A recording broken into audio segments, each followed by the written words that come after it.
Hi, everyone. Today's Real Vision Daily Briefing is sponsored by Crane Shares. Learn about their KCCA ETF at craneshares.com/KCCA/Real Vision. Now to the top analysis of today's markets. Can the safe haven bid last? Hi, everyone. Welcome to the Real Vision Daily Briefing. With me today is Tommy Thornton, founder of Hedge Fund Telemetry. Hey, Tommy, great to see you.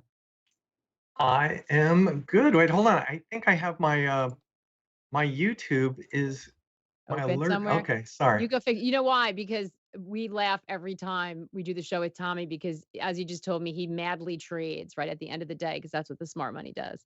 Yeah. And so you're multitasking. That's why your other window's open. Are you good now? I'm good. I'm all free. I just punched the clock. I'm done. Great. So we saw that the U.S. bond market of course, was closed yesterday for a bank holiday here in the U.S., Columbus Day. But today we saw Treasuries open and react to the developments over the weekend. Yields move lower. That sent stocks higher. Um, what did you make of the market action today? It was a little dull, actually. I actually the bond market. Okay, I think there's a combined risk off type move to the bond market because of the events happening in Israel, which are tragic and awful and could escalate. But I think also that the bigger move was that several Fed governors have come out and said that the recent backup in yields have sort of done their job. Instead of them needing to raise another 25 basis points, well, seeing that rates moved higher, that's going to put financial conditions under more strain, and so they can take a pause. So that I think is the real big move in the bond market. I'm not quite sure though that we haven't seen the highs in rates. I think that's still possible, and it's an ongoing situation. But I was pretty clear on my stuff, what I reported, that we were going to see some pullback in rates, a pullback in the dollar, but I think that there's still higher highs on the dollar and rates ahead. So there's still risk. On top of it, I normally come on and I'm always Mr. Bearish, but I've been more neutral in my portfolio, and I bought a bunch of new longs, not in tech, but other things that have been beat down pretty hard, and I'm renting those for a bounce, which we've gotten a pretty good bounce so far. Not sure how much more we have. We have earnings coming out this week, financials. I have a few financials that I'm long, boring names that are reporting on Friday. So what? So there's a lot in there. I like that you say you're renting them. So this is that tells me this is a very short term position for you. You think? Well, look, I think there's real big risk with this Israel situation. I think earnings are still a big risk. A lot of stocks that are down have maybe de-risked some of the earnings softness that could come. You're going to hear better than expected or better than feared type earnings. I think Pepsi was better than feared, a little better here and there. The dollar up is going to be a bit of a most talked about situation on a lot of our conference calls. So I think that, look, I still think there's risk. I think a lot of people have put too much emphasis on seasonality. And yes, there's a positive seasonal bias. But I think that you can throw that out since we've had very high interest rates. I think you have a strong dollar that still, in my opinion, remains very strong. And I don't necessarily need to be a hero and call the bottom, because I didn't get all the things that I like to see to call a real strong bottom. So I think that if I'm going to get a little technical and wonky on everybody, the first wave down was in August to the 17th of August. We saw a lower high bounce. That's the second wave. And now we've been in the third wave. And we did have a lot of DeMark buy countdown 13s in wave three. And now we've qualified wave four, which, the way I look at it, a wave four is a 13-day high off the lows. And it's not necessarily a sell signal in itself, because it could go a little bit more. But then we're going to make a wave five lower low down the road. So that's all very fluid right now for me. But yeah, I'm renting.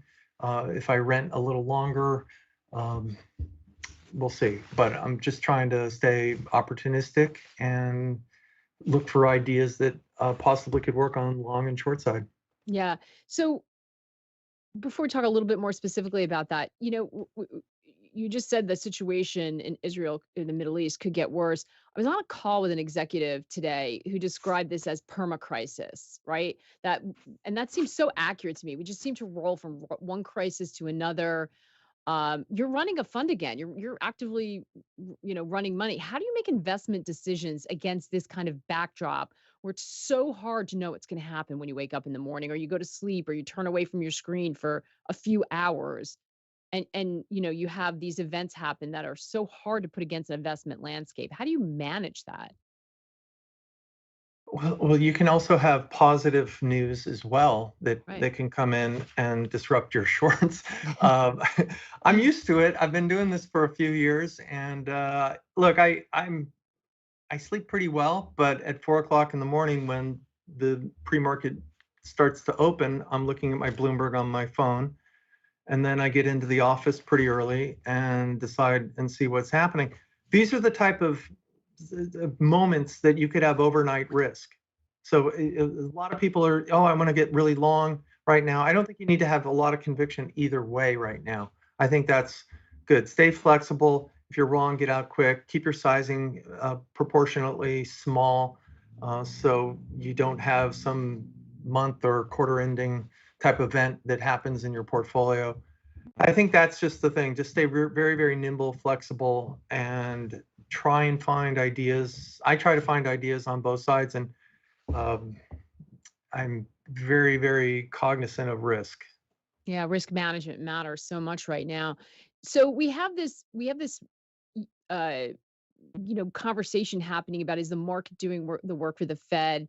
And you mentioned maybe we haven't seen the highs yet for bonds, which is interesting because we this is the dynamic we've had. Everybody runs, we think we get there, and then yields go up again, everything gets killed. What We have some real important inflation data coming out this week, PPI, CPI. How do you think those numbers are likely to impact sentiment, or do you think it's more going to be about earnings? Two things. One, with the CPI, well, we have the PPI tomorrow. Excuse me. Um, PPI tomorrow and the CPI on Thursday. I tend to think those are going to come. I look at core mostly, but I think that's going to come right in the middle and right in line with expectations. And they could be a little better maybe because I think rents are a big part and that might be coming down. So that could be a risk on type of situation. If it's worse and it comes in hotter, Mm. then we've got rates are going to spike and you have a lot of, risk around that. I do think that there's risk for the inflation data to get stronger, or excuse me, well, hotter in coming months. I think that's possible, but one step at a time. So I think that's I'm running that risk right now, like of what could happen. So I'm two-sided in my book, very, very neutral right now, and I'll take advantage of either side. Sometimes I like to say it's like planting a garden, a vegetable garden. Sometimes you'll pick some stuff in the beginning of the season, and that's your short book. You just took, you pick those off, and then you have some that are your long book, and you have to take those off at another time. And each one has its own time to take you adjust your portfolio in that regard. So I think there's that. Look, I think earnings are going to come in probably okay for the financials. I don't necessarily forecast any sort of disasters. They've sort of run up a little bit. And I'm long a few of Citi, JP Morgan, and Goldman right now. And those I think are going to be okay. I think Morgan Stanley has a few risks involved there, and we'll see how that goes. I'm not short that, but I'm going to watch how these first come out. And look, I think tech also has risk, more to the downside, because I think the AI monetization is probably a 2024 event, and you probably are not going to see the real benefits of AI so soon as much as the market started to price that in. I think that's a risk. I think Apple's a risk. I don't think their phones are selling as well as hoped, and they've had 3 quarters of negative growth. So I think that's a risk, and it's the most crowded stock in the world. So we'll see. We'll see how that does, and that's a barometer right there. So yeah, look, it'll be interesting to see if if the market continues higher into tech earnings. It's going to put a higher bar for tech. Yeah. It's a day by day type of situation. But look, I think again, if this situation in Israel escalates and we have more countries get involved, and I saw some headlines today with Hezbollah, which is Lebanon, that changes the whole dynamic. And if you go back and you look at other periods where there was an attack or a war starting, it takes a lot of time for militaries to build up their plan and their troops and everything before really things get hotter.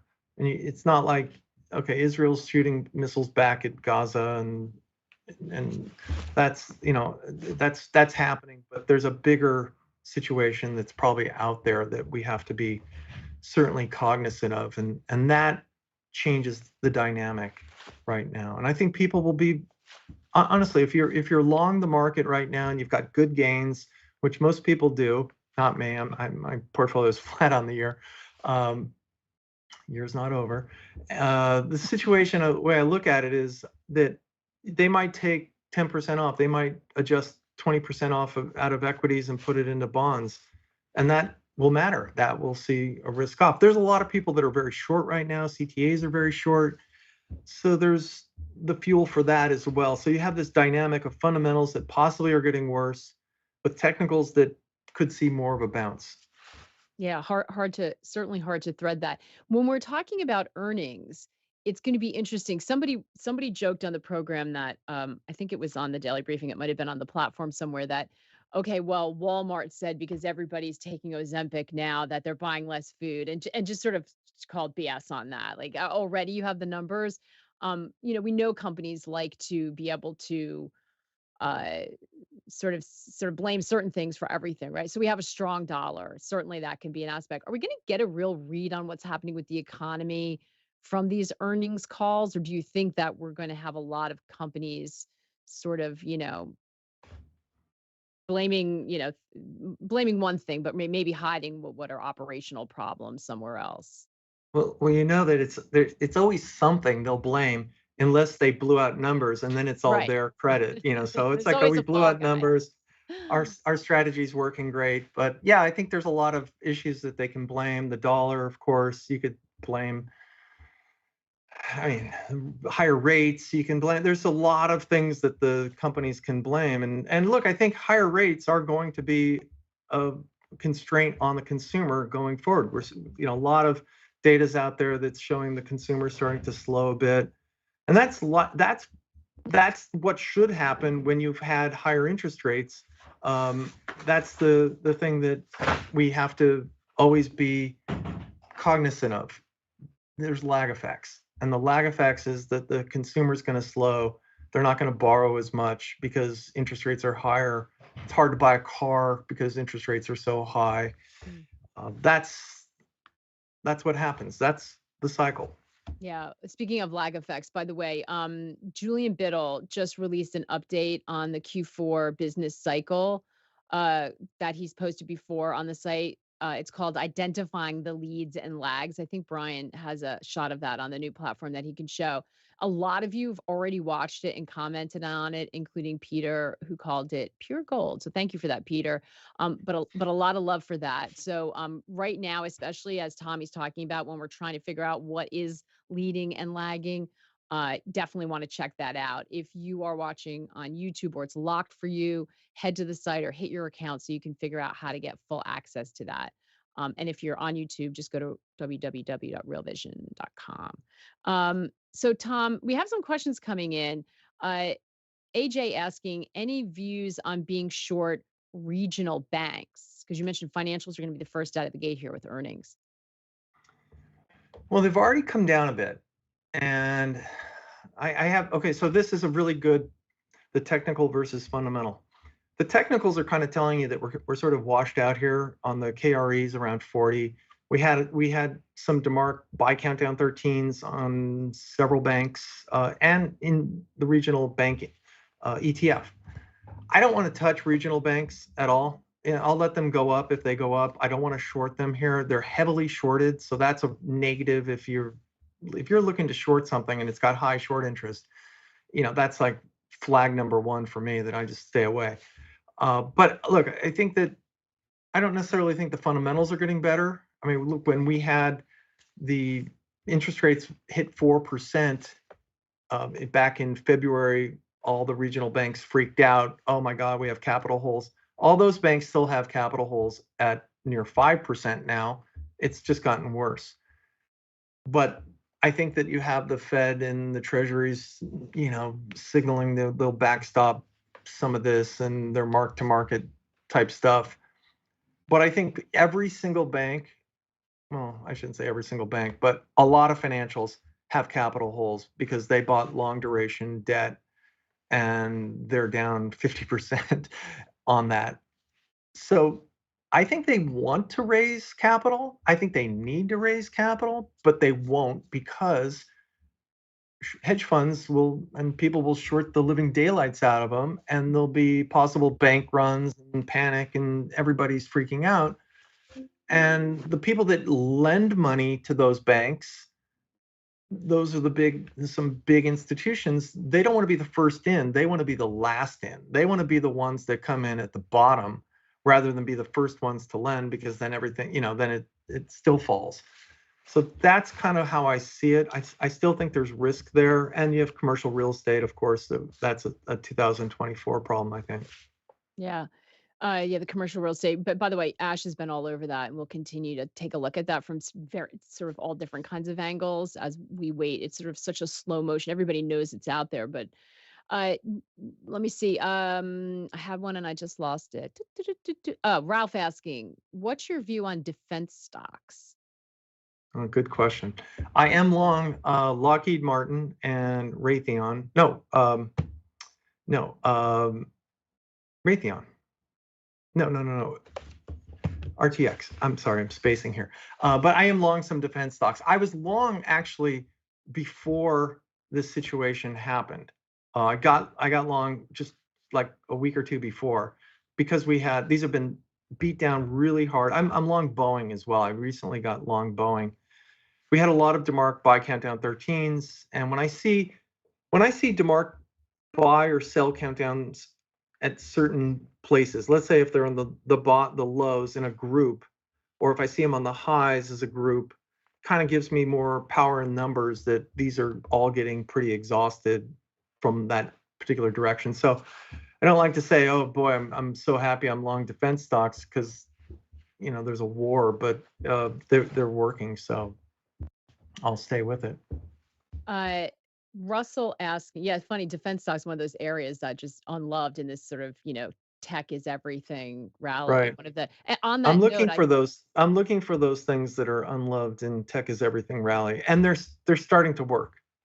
yeah, on that note, I think last time you were on, Trillion X is asking, are you still long utilities? I think you mentioned that you like Yeah, utilities last time you were on.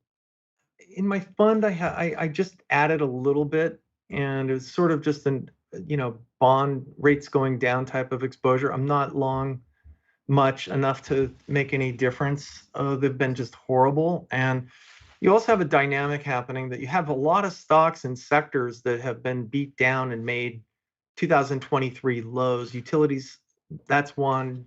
Biotech also, the IBB made a 2023 low recently. So you have a lot of tax loss selling that's still out there that is punishing a lot of stocks right now. So it's hard to bottom fish in this market when it's still generally an overbought market, because you have the Magnificent Seven that have led the market higher, or the indexes higher, I should say.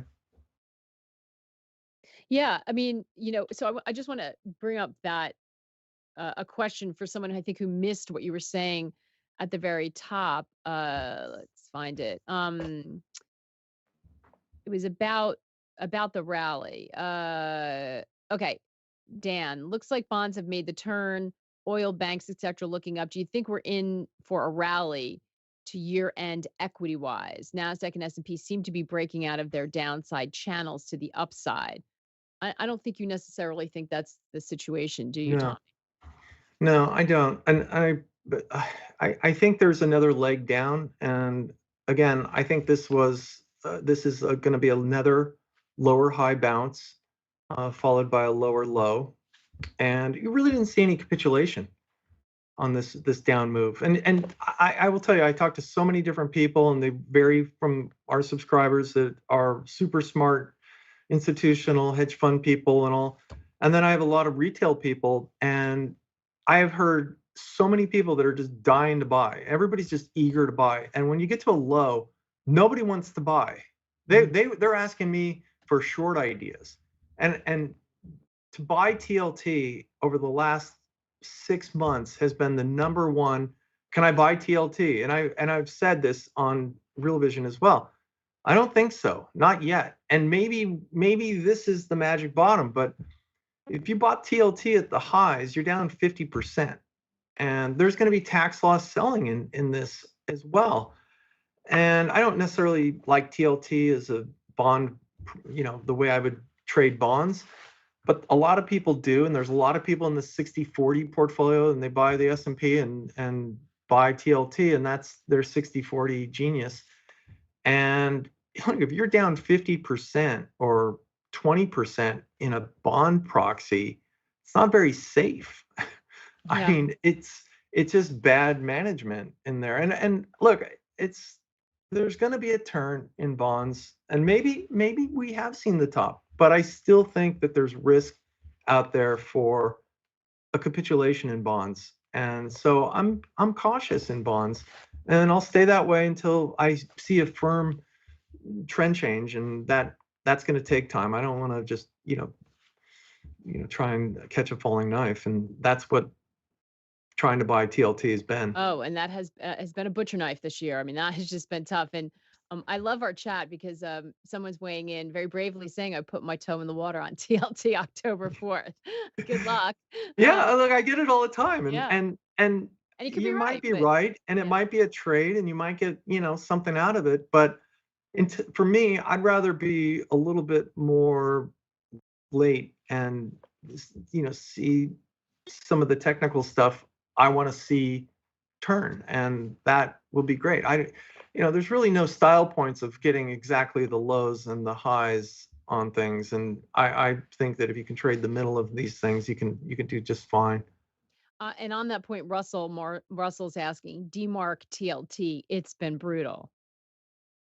Yeah, that it has. And that's actually a really good situation, because there are a lot of people, and I could tell you that Paul Tudor Jones used to want to know when the DeMarc signals failed, because when you have that on a period of time, that's telling you something important. That means the trend is exceptionally strong. And we had, in 2021, we had the S&P going up, and there were DeMarc signals that saw like 2 or 3% bounce or drops, and then all of a sudden it kept going. And that's kind of important because it told you that the trend was very, very strong. And I follow and adhere to those examples. I haven't been, and I tell people that on my that subscribe, this is a really strong trend, and you don't want to buy this signal, or you don't want to sell this signal. And that's just from using the indicators for 20 years. Yeah, and that experience, I mean, it's very hard to replicate that experience that you have, Tom. For those of you who do want to know more about that, I see Brian messing around with the platform on another screen I'm watching. We have a whole section from Tom DeMarc himself. We're explaining that. You can walk through it on the Academy. It's been very useful to a lot of people who do want to dig in more and understand a little bit more about what Tommy and some of his peers are talking about and why they rely on these indicators so much. As you know, Raoul is a big fan of them as well.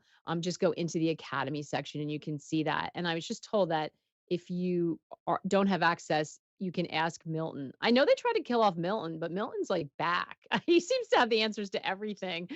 So the myth and the magic continues with Milton.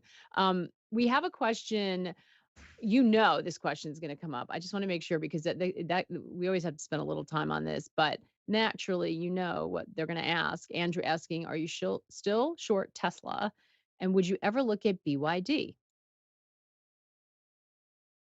Well, BYD is just exploding right now. Their their deliveries are really, really strong. I am still short Tesla. My average is around 240, and last year I made 50% on it on the downside. I covered a lot, basically near the lows, and I reshorted it again.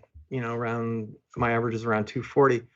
I think there's still risk with Tesla. Their deliveries were terrible. I think their earnings are going to be very weak. And well, here's the thing. I've tweeted this recently, and earnings estimates continue to drop precipitously, and they're going to be down quarter over quarter for the third quarter in a row. And this is a company trading at a very high multiple with a market cap of $800 billion, which is more than all the legacy automakers combined. They've cut prices on average around 28% for all four models globally year to date, and that's going to hit margins. And you have this strong legion of buyers out there that are buying the stock, buying calls, anything they possibly can. And more power to them. If it's just going to be great until it's not. And I will stay short. I'm hedged in other ways with it. So I'm not, I'm a clown. I love those people on the comments that say, "Oh, clown, he's short Tesla." You know what? I'm very aware of what I'm doing. And look, I also think that, look, Elon Musk has, how many investigations happening right now? And I think the DOJ and Southern District of New York investigation is really serious, and it's a criminal investigation. Mm. So if that happens where he gets indicted, and let's just say his ex-CFO or someone else in the company is testifying against him, it's going to be a very credible case against him. And this is for perks that he might have received from Tesla. And when you're a public company, you can't just get perks for glass houses or for whatever. It has to be in a 8K filed. We're giving our CEO this, and it has to be voted on by and compensation by the shareholders. Yeah. So if he's doing that, and that may be the Trojan horse where they're going to investigate this glass house.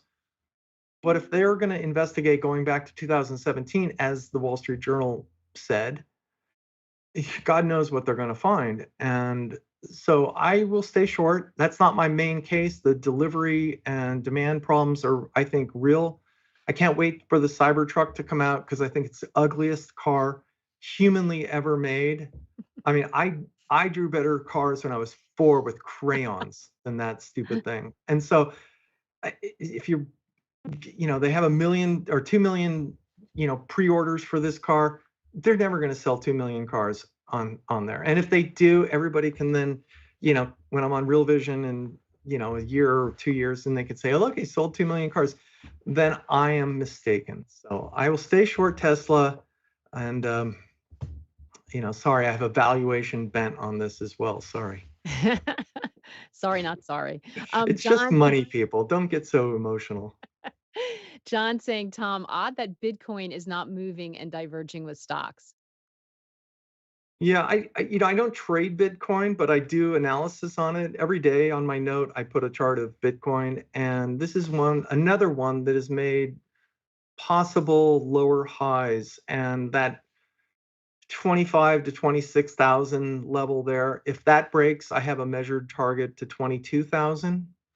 I don't know. It's just it normally goes up with a risk on type of environment, and it's dislocated, which tells you a lot right there. Maybe it's people are buying an Nvidia and Tesla rather than Bitcoin. And this has been a market, and it's been a market like this for several years, where people see green and they'll jump on it and they'll move from one thing to another, and they're just nomads going from one hot thing to another until it stops, and then there's another thing, and then they'll move there.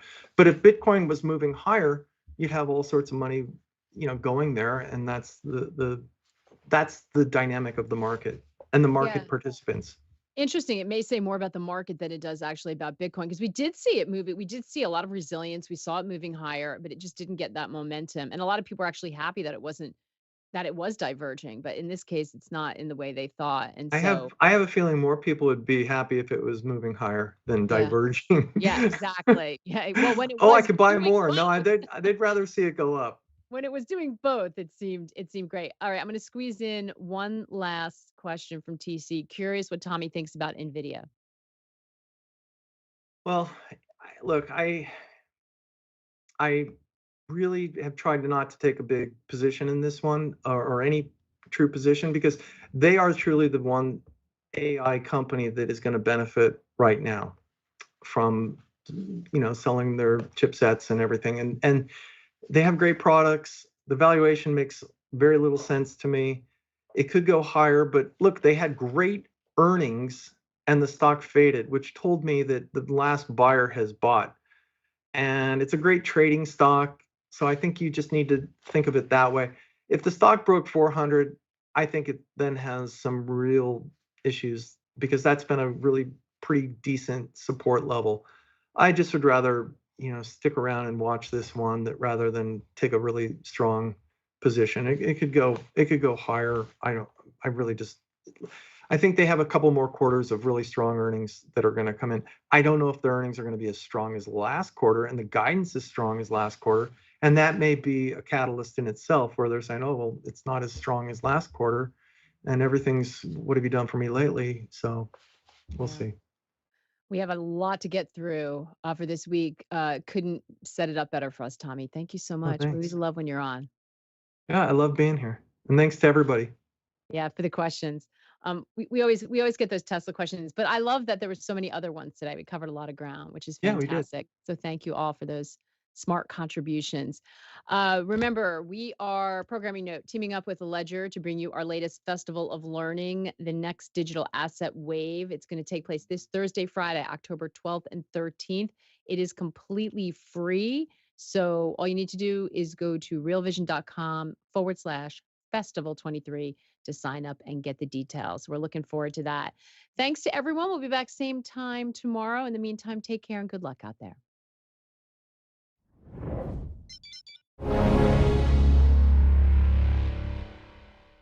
Thanks for joining us, everyone. Today's Real Vision Daily Briefing is sponsored by Craneshares. Learn about their KCCA ETF at craneshares.com/KCCA/Real Vision.